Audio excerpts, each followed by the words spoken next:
Hello, everybody. Hi, My name is Clark. My pronouns are she, her. my name is Micah. My pronouns are she, they. My name is Carmen. My pronouns are also she, her. My name is Nora, and my pronouns are also she, her. We're hopping on here today to discuss the events that took place on Thursday at the Governing Council meeting, specifically in relation to Agenda Item 5, which was the review of the sexual violence policy review and recommendations and revisions. So to provide some context before that, PEARS has been doing quite a bit of advocacy and lobbying surrounding this policy. This is all stuff that builds off of what survivors have been doing for decades before us and what similar advocacy groups have been doing before us, namely Silence is Violence, and the demand to create a safer campus and a culture of consent through policy as one of those means. So prior to the meeting on December 15th, there were a lot of other things that had taken place. On December 28th of 2021, we released our first policy analysis, which was also reviewed by a policy analyst and a lawyer. On May 19th, we tried to speak at the Governing Council and were denied. Later, I spoke at the Academic Board on May 26th. We also held several town halls last year throughout January, on both January 7th and 10th, where we engaged with the student bodies to hear what their concerns were about the policy reviews and the policy recommendations. And we heard from numerous students and survivors that this policy doesn't do enough to keep us safe.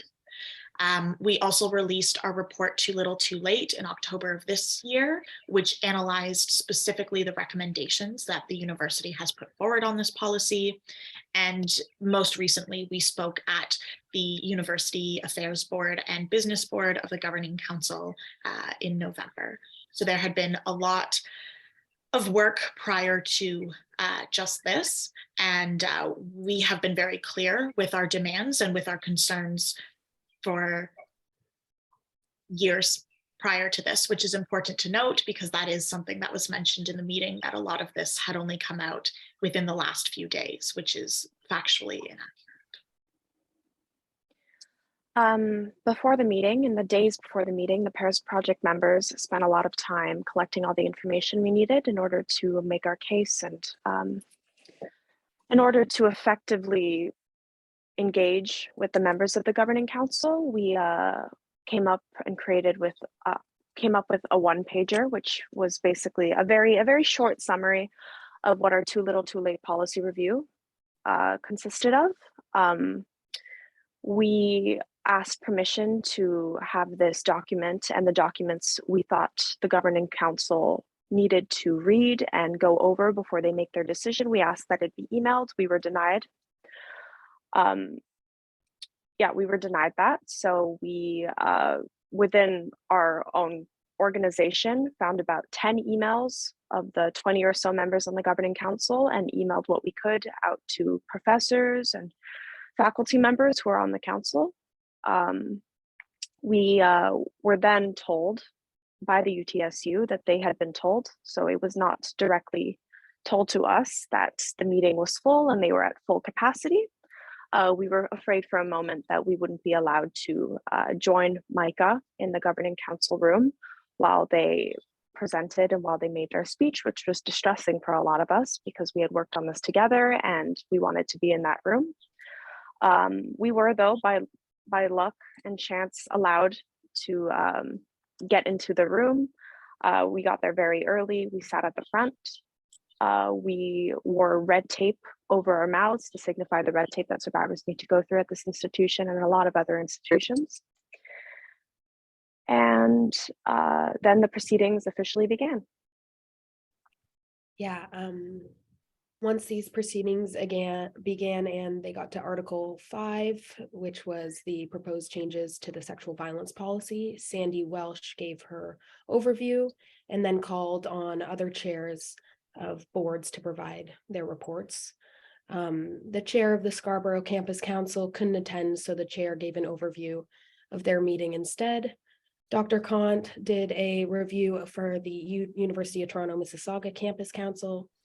Professor Ernest Lamb did a review for the Academic Board, review board, and they expressed concern that the proposed changes did not go far enough to rectify rape culture on campus. Next was the business board, where Sandra Hannington did a review, and in this review, the provost confirmed that complaints had been received against the professor in reference to Robert Rice, University of Toronto, Mississauga campus professor, and that the investigation has found that a number of these allegations are factually substantiated. Next was the University of Affairs Board, and they recommend that proposed revisions to the policy be approved by the governing council, though there were a few noted abstentions. And then so the discussion started with someone from the actual board named Madeline, who stated that she was extremely disappointed with how the question of professor instigated violence was addressed during the review, or rather was not addressed during the review. She also stated, and my question is, in light of the recent allegations of harassment against UTM Professor Robert Rice, are there plans to further investigate the university's handling of professor initiated violence? Then the conversation and discussion was opened up to people that were not on the board, one of which was was Reagan from the who is the vice president of equity at the UTM Students Union, and she stated how distressing it was for herself and her colleagues to still have to work just minutes away from Robert Rice and his office on campus, and the fact that they are still having to be subject to this even a month later after the Varsity's article and the open letter from the PEARS project was released. Then next we had Victoria from the UTSU, who stated that our sexual violence policy is deeply flawed, and that we have seen through seen this recently through the failure to hold perpetrators like Robert Rice accountable. And then we had Jamie from APIS, who was stating that we've come here today to address the ongoing issue of inadequate protection for students who experience sexual violence while studying, and the administration's response or lack thereof, which was a very good way to put that. And then lastly, that moved on to our founder and director, Micah's speech, in which we all were able to go up and support and stand with them to be able to stand in solidarity and discuss, what has been going on, and for them to see how we feel about this entire situation, and that it is not just one person, it is a whole team of people and so many survivors at the school that need the support and are suffering because of the lack of support and accountability on the university's part.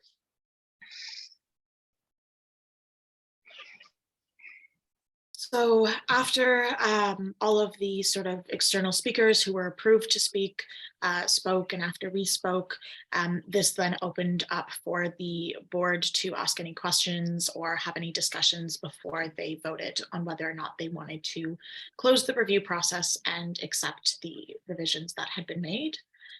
So Sandy Welsh did begin by, and Sandy and Cheryl began by sort of responding to some of the comments that were made by the external speakers. It should be noted that all of the external speakers spoke in opposition of passing this policy.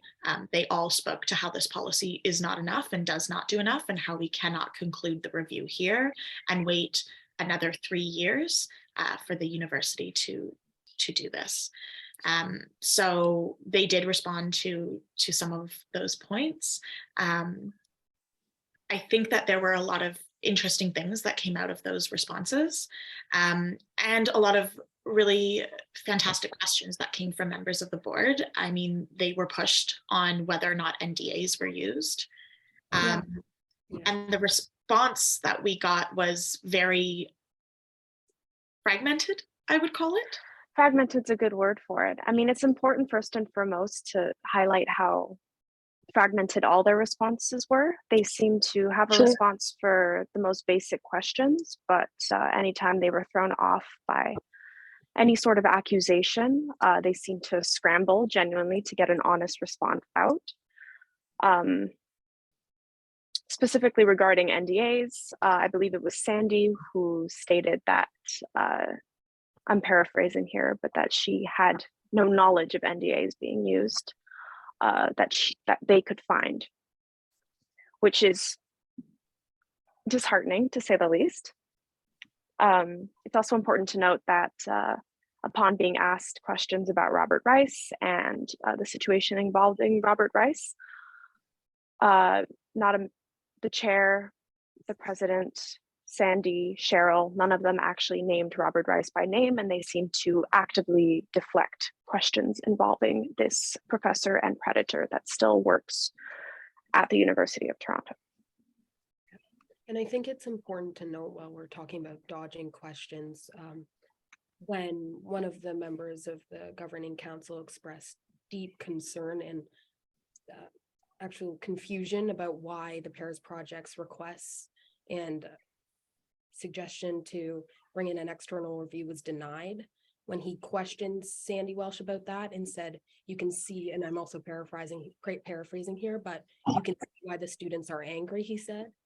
And Sandy Welsh's response was to just step down. She didn't even say a word. Yeah. I think that moment was particularly telling. I even like just to review like the specific minutes there, because I think that was such a important point. You know, one of the members of the board said, I'd like to follow up. Can we get a really clear, crisp answer as to why we don't just take the recommendations from the PEARS project, even though it's not our normal procedure to do it in this way? And the response first from Cheryl was, the PEARS project recommendations don't address the policy. Which is deeply unsettling and speaks to the fact that they have not been listening. Because again, we have put out multiple reviews, reports, recommendations, town hall policy briefs, all that sort of stuff that has policy recommendations, concrete policy recommendations. Yes, some are in reference to the practice. And I think based off of the looks in the room, Cheryl realized that was not an appropriate or accurate response and sort of backpedaled a little bit and then said, you know, they have recommendations on practices, which is true, we do. And we also have recommendations on policy and how policy should be impacting those practices. For sure. And I think it's also really interesting when you consider all of the non-committal and vague language that they use in their policies and how that also translated into the way that they were operating in that meeting as well, in terms of giving very non-committal answers and things that, as one of the members stated, was not satisfying for students to hear, because it's not enough. It's not enough to hold the university accountable, to hold the institution accountable, to hold predator professors accountable. And quite frankly, like we're sad, we're angry, but we are scared. We are so scared to know that we can sit here and we can tell you exactly how we feel, that we can give statements from other survivors at the university, and that this is how it's approached. Seeing all of those hands go up that night was, I can't even begin to find the words to explain how that felt, to see that many people be in agreement with this policy that is absolutely not adequate in dealing with what survivors need and the support that they need. Exactly. I mean, even the way they spoke about the item on the agenda, they spoke of it very matter-of-factly, like it was already a decision they had made within their hearts before we even said what we needed to say. One of the governing council members, Madeline Calda, I believe her last name is, very early on in the discussion said that she was ready to vote yes on the policy change, which is startling to me that people with this much power can have made up their minds about such an important issue so early on, which is why we're deeply grateful for Dr. Pont and the few members of the governing council who fought with the chair and with Sandy and with Cheryl in our defense. Yeah, I mean, I think, you know, there was so much that happened during that meeting. It was a very long meeting. And as Nora mentioned, it was a very heavy meeting. You know, when the vote passed, I think we can all speak to, you know, how that felt for us as people doing this work and as humans and as students and as survivors. But it was a lot. And so it was deeply appreciated to see, you know, those moments of solidarity that did exist with some members on our board. You know, David Singh, who said we should just implement the recommendations that are being given by the PEARS project. Or Yan, and I apologize, I don't have all of the names first and last and titles in front of me, but who said, and again, this is a quote, "There are people in this room right now who feel less safe going to my university because of what they don't know about Robert Rice and what they don't know about other things." And we all know how difficult that is. It's incredible because a handful of these professors, they had, you know, they seem genuinely shocked and startled by all of this. Which is, it's nice to see them paying attention, but then again, this isn't new. It's not like this hasn't been happening before. But I think we can all agree that the one reaction that was predictable, underwhelming, was Merrick Gertler, the president of our lovely institution. Didn't have much else to say. He was on his phone during the meeting at some points. He seemed very much disinterested, and his interest seemed to only peak when he was being made to look like the person who he actually is. I think it's also important to mention that he asked to speak after, I think it was after even the discussion took place. And it was very unprecedented. There was like a little joke made by the chair. And I think she said, "I got to get in trouble here by allowing him to speak." And there was just an air of, he knew by speaking that he would have been, I don't know how to put this into words right now, but. Well, he was called on to speak. Like, one of the members said, "I'm asking you specifically, Merrick," or President Gertler, whatever they call. And he said, like, first he delayed it, right? He said, "Maybe I should let other members of the board speak first." So we had more time to come up with a response. Yeah, absolutely. And it's also really interesting to me how, because I was sitting like right diagonal from him, so I could see exactly what he was doing during the whole meeting. And I took note of that. I really did. And it was really interesting to me how during item 5 about the sexual violence policy, the most interest, if you want to call it that, came from him seemingly being very stressed about what was being discussed. During the other items prior to that, everything seemed totally normal for him and everything was totally fine. But once we got to discussing the sexual violence policy, he seemed to get very stressed and nervous, you know, putting his hand up against his head. And I could see him tapping on the table with his hands and bouncing his leg under the table when he was not doing that before. And I just think it's very telling that that stress only showed up when, when talking about the sexual violence policy, because you know that the responses that you're giving your students and our school community is not adequate, and it is not meeting the needs of survivors and students. And he knows that. I wholeheartedly believe that he knows that, and that's why when there's people on the governing council who are challenging the things that are being said and are not just like laying down and taking it, he seems to be very stressed and nervous where he wasn't before. And that was very, very telling to me as a student sitting there and watching and witnessing that, for sure. Yeah, I mean, I think one of the things that Merrick had stated, and hold on, let me just find the exact wording here. Sounds like we have done our best. We have done our level, sounds like we have done our level best in this case. And frankly, not sure how we could have been any more inclusive in this process.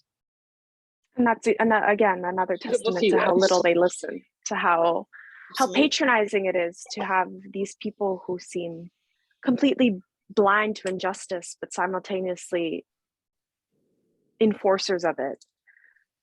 How publicly they're able to, and it's astounding how publicly they're able to disregard our rights as students, as humans, and get away with it. Yeah.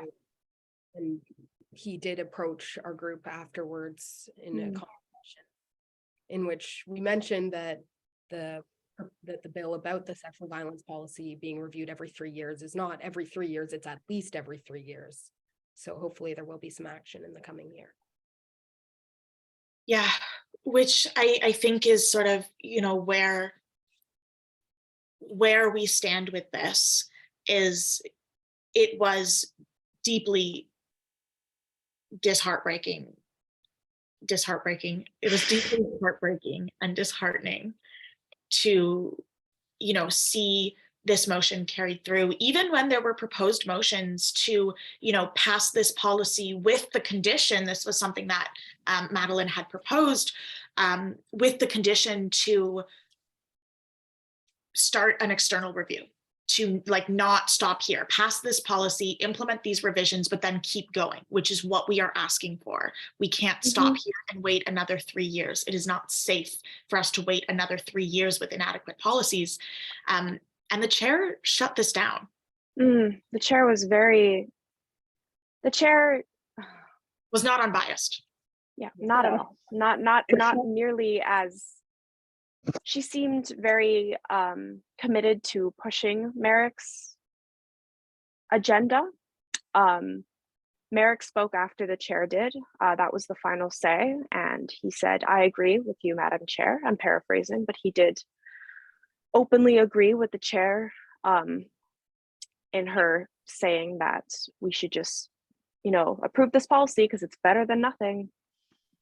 And we were all sitting in the sidelines, unable to speak,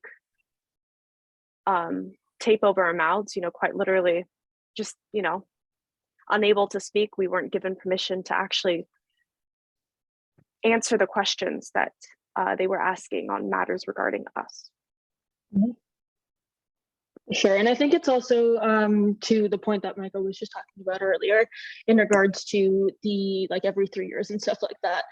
It's really disheartening to see as a student, because it really does feel like, and I do genuinely believe this, it feels like they're just waiting for us to cycle out, they're waiting for, if it's every 3 years, then so many of these students are going to be gone 3 years from now that will not have received any sort of justice or any sort of rectification for what's happened to them, or will receive the right supports at some point finally within their university career.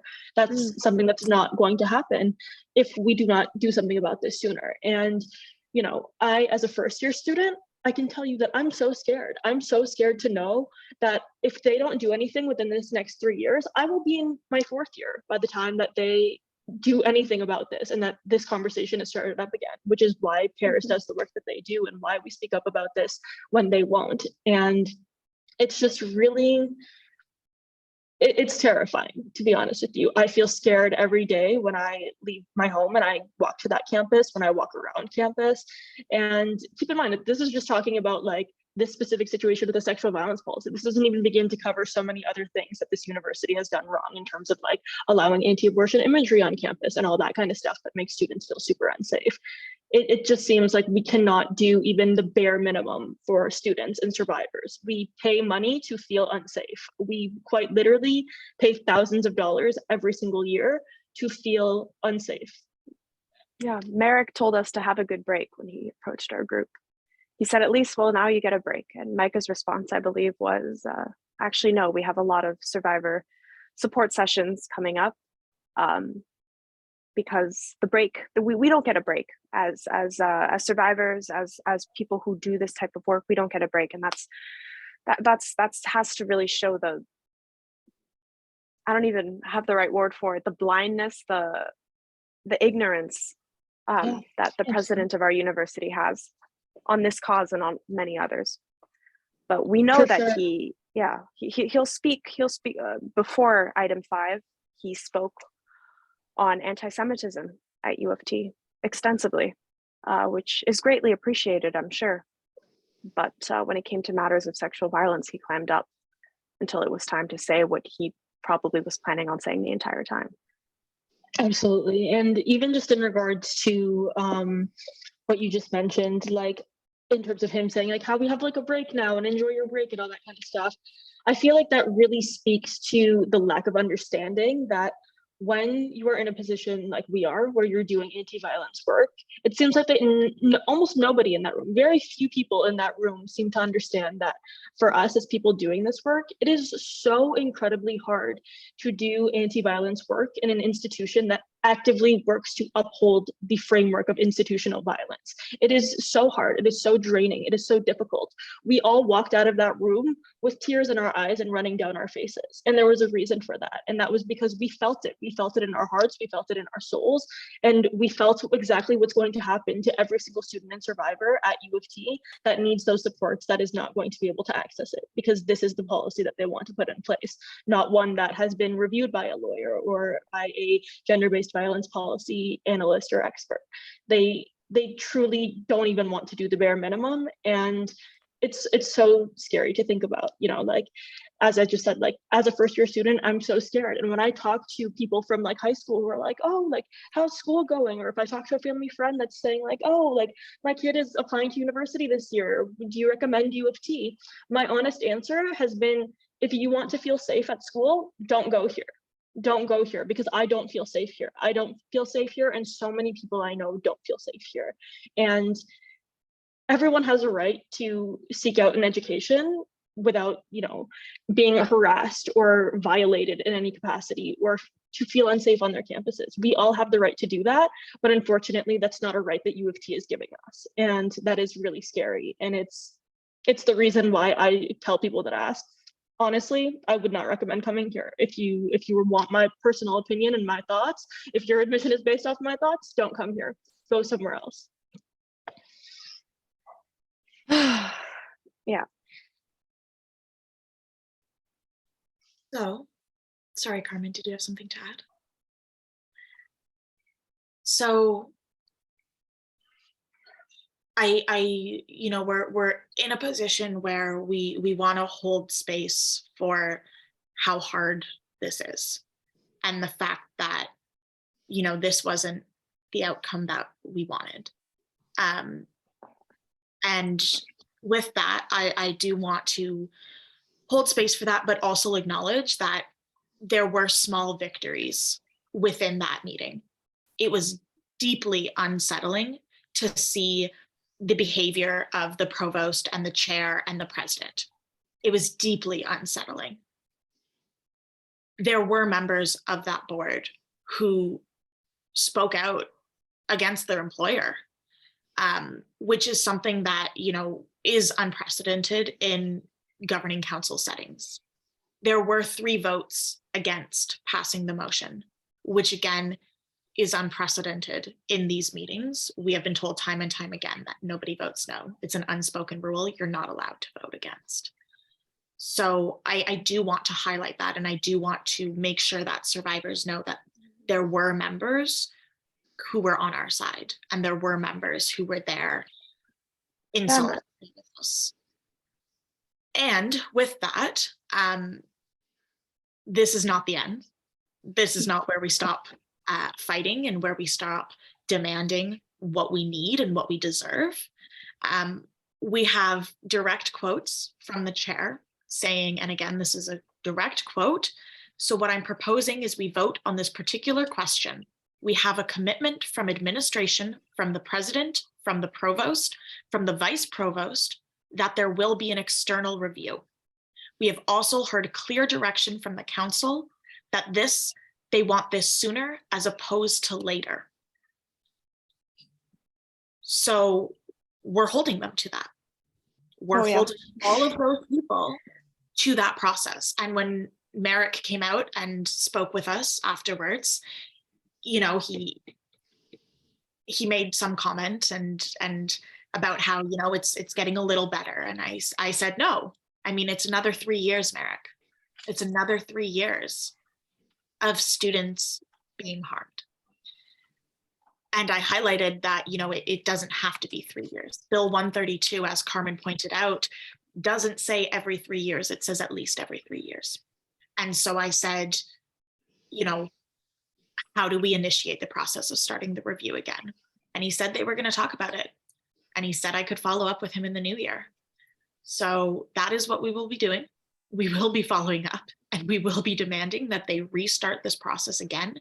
And this time they do it in a way that is survivor-centric, that is trauma-informed, that holds space for survivors to safely share their opinions and what they need, and that they bring in people who know what they're doing to conduct these reviews and to write a new policy. So we're not waiting another 3 years. That's not how this is going to go down.